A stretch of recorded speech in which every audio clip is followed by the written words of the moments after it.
गौरी पुत्र गणेश भगवान की जय। श्री लक्ष्मी नारायण भगवान की जय।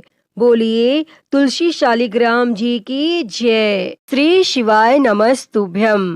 प्रिय भक्तजनों, आज माघ मास के कृष्ण पक्ष की द्वादशी तिथि है और आज षटतिला एकादशी के व्रत का पारण का दिन है। यानी जिन लोगों ने कल षटतिला एकादशी का व्रत रखा था, वे आज अपना व्रत खोलेंगे और आज का दिन बड़ा ही शुभ और मंगलकारी है।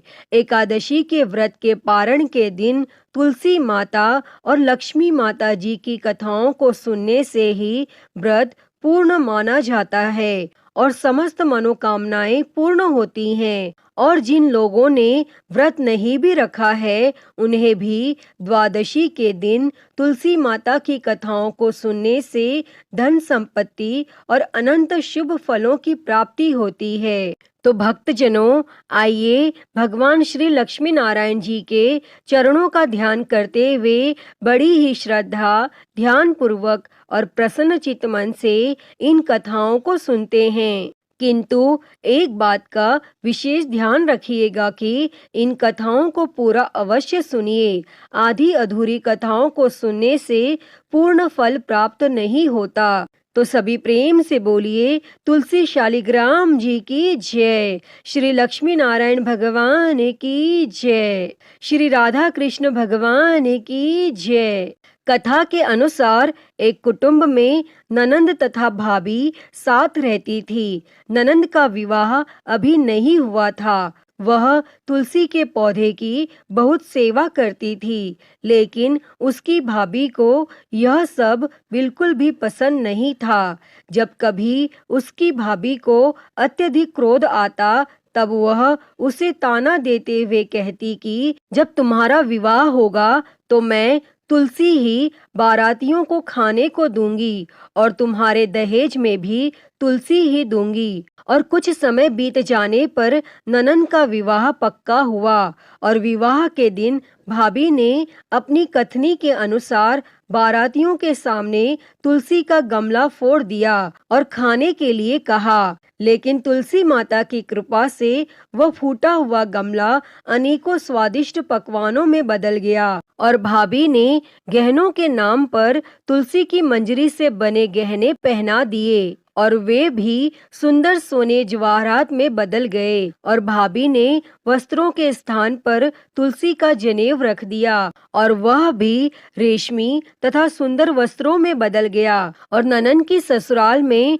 उसके दहेज की बहुत प्रशंसा की गई और यह बात भाभी के कानों तक पहुंची। उसे बड़ा ही आश्चर्य हुआ। उसे अब तुलसी माता की पूजा का महत्व समझ आया। और उस भाभी की एक लड़की थी। वह अपनी लड़की से कहने लगी कि तुम भी तुलसी की सेवा किया करो, तुम्हें भी बुआ की तरह फल मिलेगा। और वह जबरदस्ती अपनी बेटी से सेवा करने को कहती, लेकिन लड़की का मन तुलसी सेवा में नहीं लगता था। और लड़की के बड़े होने पर उसके विवाह का समय आता है, तब वह भाभी सोचती है कि जैसा व्यवहार मैंने अपनी ननद के साथ किया था, वैसा ही मैं अपनी लड़की के साथ भी करती हूँ, तो यह भी गहनों से लद जाएगी और बारातियों को खाने में पकवान मिलेंगे और ससुराल में इसे भी बहुत इज्जत मिलेगी। और तब यह सोचकर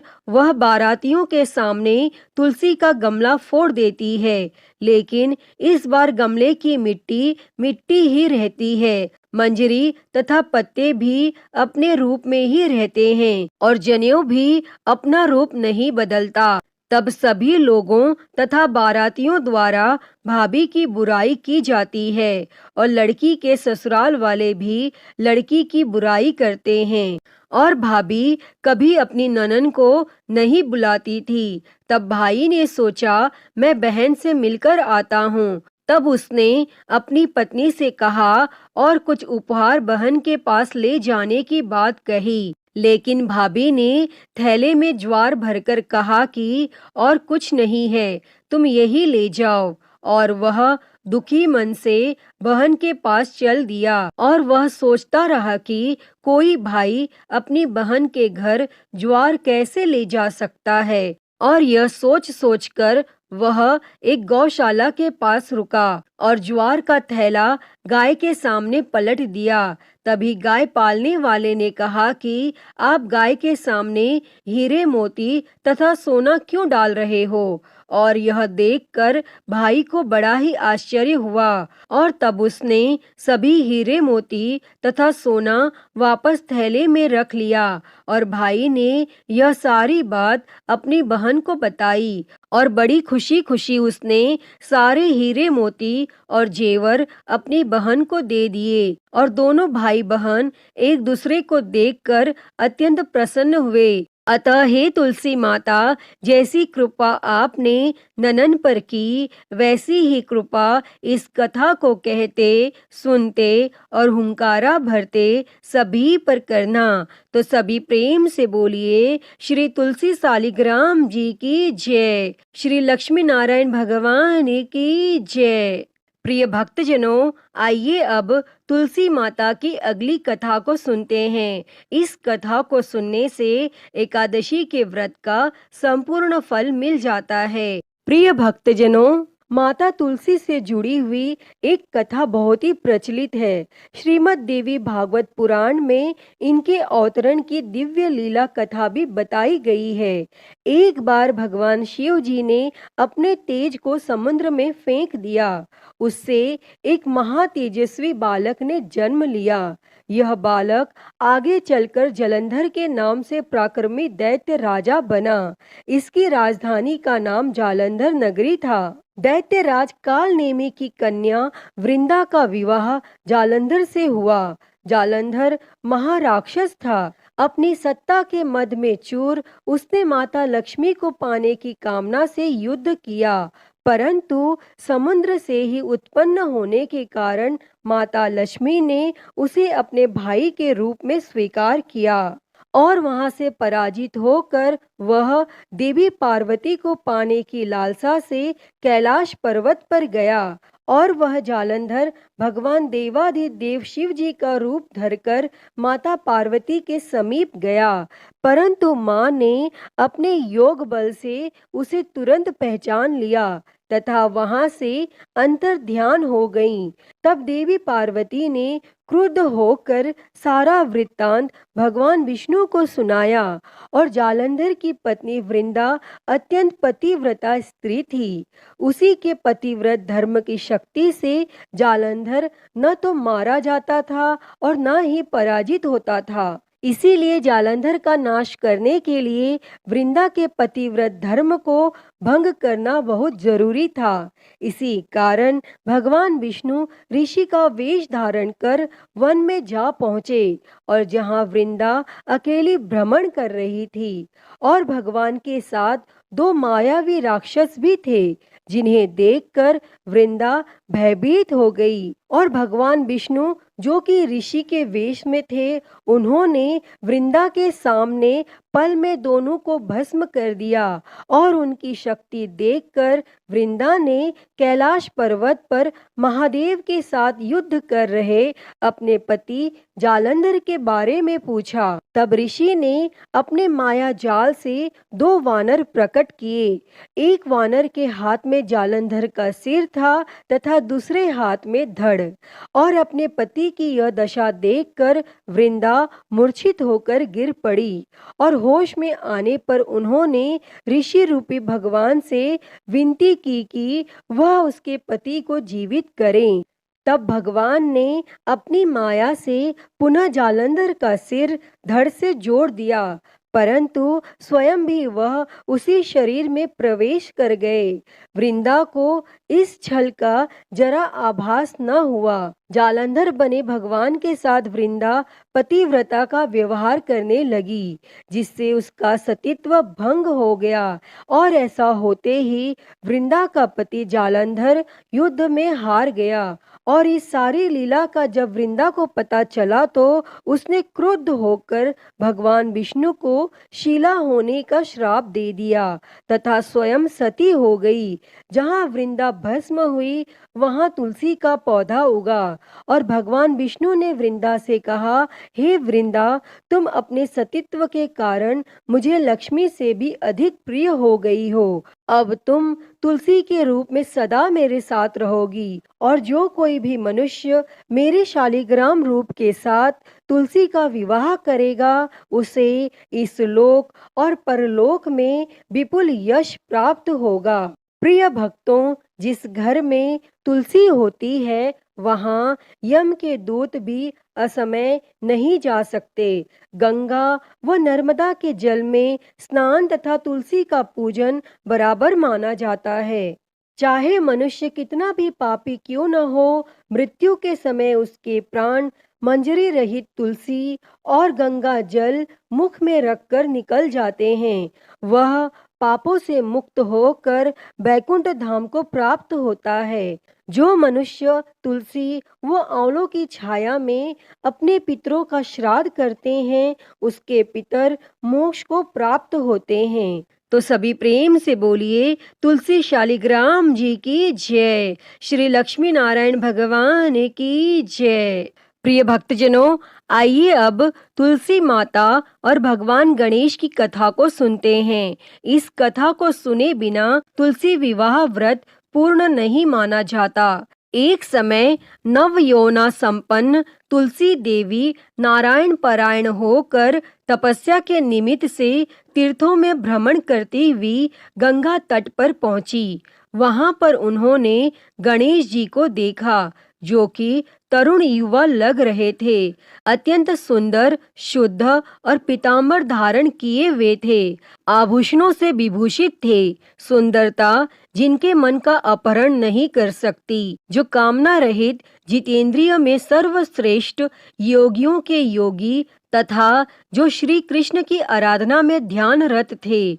उन्हें देखते ही तुलसी का मन उनकी ओर आकर्षित हो गया। तब तुलसी उनका उपहास उड़ाने लगी। तब ध्यान भंग होने पर गणेश जी ने उनसे उनका परिचय पूछा और उनके वहां आगमन का कारण जानना चाहा। और भगवान गणेश जी ने कहा, माता, तपस्वी का ध्यान भंग करना सदा पापजनक और अमंगलकारी होता है। शुभे भगवान श्री कृष्ण आपका कल्याण करें। मेरे ध्यान भंग से उत्पन्न दोष आपके लिए अमंगलकारक ना हो। तब इस पर तुलसी जी ने कहा, प्रभु, मैं धर्मात्मज की कन्या हूँ और तपस्या में संलग्न हूँ। मेरी यह तपस्या पति प्राप्ति के लिए है, अतः आप मुझसे विवाह कर लीजिए। और तुलसी की यह बात सुनकर बुद्धि श्रेष्ठ गणेश जी ने उत्तर दिया, हे माता, विवाह करना बड़ा भयंकर होता है। मैं ब्रह्मचारी हूँ। विवाह तपस्या के लिए नाशक, मोक्ष द्वार के रास्ते बंद करने वाला, भव बंधन की रस्सी, संशयों का उद्गम स्थान है। अतः आप मेरी ओर से अपना ध्यान हटा लें और किसी अन्य को पति के रूप में तलाश करें। तब कुपित होकर तुलसी ने भगवान गणेश जी को श्राप देते हुए कहा कि आपका विवाह अवश्य होगा। तब यह सुनकर शिवपुत्र गणेश ने भी तुलसी को श्राप दिया कि देवी, तुम भी निश्चित रूप से असुरों द्वारा ग्रस्त होकर वृक्ष बन जाओगी। और इस श्राप को सुनकर तुलसी जी ने व्यथित होकर भगवान श्री गणेश की वंदना की। तब प्रसन्न होकर गणेश जी ने तुलसी से कहा, हे मनोरमे, तुम पौधों की सारभूता बनोगी और समयानंतर से भगवान नारायण की प्रिया बनोगी। सभी देवता आपसे स्नेह रखेंगे, परंतु श्री कृष्ण के लिए आप विशेष प्रिय रहेंगी। आपकी पूजा मनुष्यों के लिए मुक्तिदायिनी होगी तथा मेरे पूजन में आप सदैव त्याज्य रहेंगी। ऐसा कहकर गणेश जी पुनः तप करने चले गए। और इधर तुलसी देवी दुखित हृदय से पुष्कर में जा पहुंची और निराहार रहकर तपस्या में संलग्न हो गईं। तत्पश्चात गणेश जी के श्राप से वह चिरकाल तक शंखचूर्ण की प्रिय पत्नी बनी रही। जब शंखचूर्ण शंकर जी के त्रिशूल से मृत्यु को प्राप्त हुआ तो नारायण प्रिया तुलसी का वृक्ष रूप में प्रादुर्भाव हुआ और इस कथा में बताई गई वजह से ही भगवान श्री गणेश की पूजा में तुलसी निषिद्ध मानी गई है। किंतु तुलसी माता को समस्त पूजन कर्मों में प्रमुखता दी जाती है। साथ ही मंदिरों में चरणामृत में भी तुलसी जी का प्रयोग होता है तथा ऐसी कामना होती है कि यह अकाल मृत्यु को हरने वाली तथा सर्व व्याधियों का नाश करने वाली हैं। तो सभी प्रेम से बोलिए श्री तुलसी शालिग्राम जी की जय, श्री लक्ष्मी नारायण भगवान की जय। प्रिय भक्तजनों, तो आइए अब सुनते हैं तुलसी माता से जुड़ी हुई एक और कहानी। एक बुढ़िया माई थी। वह तुलसी माता को रोज सींचती और कहती कि हे तुलसी माता, सबकी दाता, मैं तेरा बिड़ला सींचती हूँ, मुझे बहू दे, पीताम्बर की धोती दे, मीठा मीठा घास दे, बैकुंठ में वास दे, चटक की चाल दे, पटक की मौत दे, चंदन का काठ दे, रानी सा राज दे, दाल भात का भोजन दे, ग्यारस की मौत दे, कृष्ण जी का कंधा दे। और वह बुढ़िया माई रोज तुलसी माता को सींचती और यही कहती। तब तुलसी माता यह सुन सुनकर सूखने लगीं। तो एक दिन भगवान श्री कृष्ण ने पूछा कि हे तुलसी, तुम क्यों सूख रही हो? तब तुलसी माता ने कहा कि एक बुढ़िया रोज आती है और यही बात कह जाती है, मैं सब बात तो पूरा कर दूंगी, लेकिन कृष्ण का कंधा कहाँ से लाऊंगी? तब भगवान श्री कृष्ण बोले, जब वो मरेगी तो मैं अपने आप कंधा दे दूंगा, तू बुढ़िया माई से कह देना। और फिर जब बुढ़िया माई मर गई, सब लोग आ गए और जब माई को ले जाने लगे तो वह किसी से न उठी। तब भगवान एक 12 बरस के बालक का रूप धारण करके आए। तब उस बालक ने कहा, मैं माई के कान में एक बात कहूंगा तो बुढ़िया माई उठ जाएगी। और बालक ने कान में कहा, बुढ़िया माई मन की निकाल ले, पीताम्बर की धोती ले, मीठा मीठा घास ले, बैकुंठ का वास ले, चटक की चाल ले, पटक की मौत ले, कृष्ण जी का कंधा ले। तब यह सुनकर बुढ़िया माई हल्की हो गई। तब भगवान श्री कृष्ण ने कंधा दिया और बुढ़िया माई को मुक्ति मिल गई। हे तुलसी माता, जैसे आपने उस बुढ़िया माई को मुक्ति दी, वैसी ही मुक्ति इस कथा को कहते, सुनते और हुंकारा भरते को देना। तो बोलिए तुलसी माता की जय, वृंदावन बिहारी लाल की जय।